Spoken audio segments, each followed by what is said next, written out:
Hello friends, அப்படி என்ன அவசரம்? 13.2 ஓவரில் மொத்த பாக்கெட்டையும் காலி செய்த இங்கிலாந்து. முதல் நாளிலேயே ஏற்பட்ட பரிதாபம். இந்தியாவுக்கு சுற்றுப்பயணம் மேற்கொண்டுள்ள இங்கிலாந்து 5 போட்டிகள் கொண்ட டெஸ்ட் கிரிக்கெட் தொடரில் விளையாடுகிறது.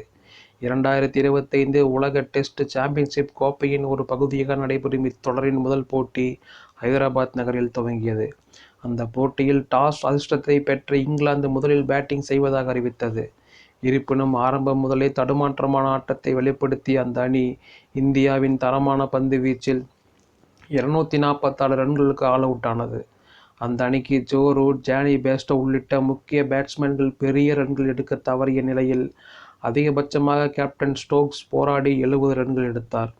மறுபுறம் பந்து வீச்சில் அசத்திய இந்தியா சார்பில் அதிகபட்சமாக ரவிச்சந்திரன் அஸ்வின் 3, ரவீந்திர ஜடேஜா 3, பும்ரா மற்றும் அக்சர் பட்டேல் தலா 2 விக்கெட்டுகளை எடுத்தார்கள்.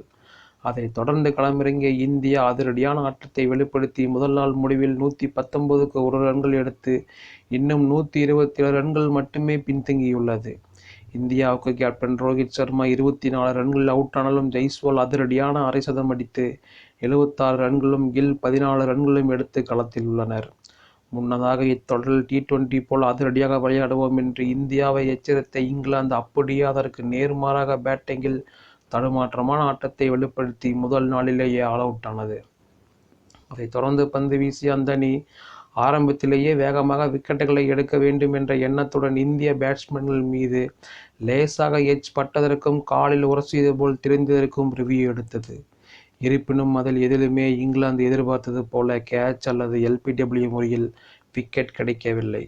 அந்த வகையில் இந்தியாவின் இன்னிங்ஸ் துவங்கி வெறும் 11.2 ஓவரிலேயே தங்களுக்கு ஒதுக்கப்பட்ட 3 ரிவ்யூவையும் இங்கிலாந்து எடுத்து முடித்து விட்டது. ஆனால் அதில் ஒன்று கூட அந்த அணிக்கு வெற்றிகரமாக அமையவில்லை. அந்த வகையில் இன்னும் இந்த இன்னிங்ஸில் இந்தியாவிடம் 9 விக்கெட்டுகள் மீதமுள்ள நிலையில் இங்கிலாந்து இப்படி ஆரம்பத்திலேயே அவசரப்பட்டு பாக்கெட்டில் வைத்திருந்த 3 ரிவ்யூவையும் வீணடித்து இழந்துள்ளது. அந்நாட்டு ரசிகர்களிடம் ஏமாற்றத்தை கொடுத்துள்ளது. மொத்தத்தில் எப்படியாவது வெற்றி பெற வேண்டும் என்ற எண்ணத்துடன் முதல் நாளிலேயே அனைத்து ரிவ்யூவையும் இழந்ததால் மேற்கொண்டு இன்னிங்ஸில் இங்கிலாந்து விரும்பும் நேரத்தில் ரிவ்யூ எடுக்க முடியாத பரிதாப நிலைக்கு தள்ளப்பட்டுள்ளது குறிப்பிடத்தக்கது.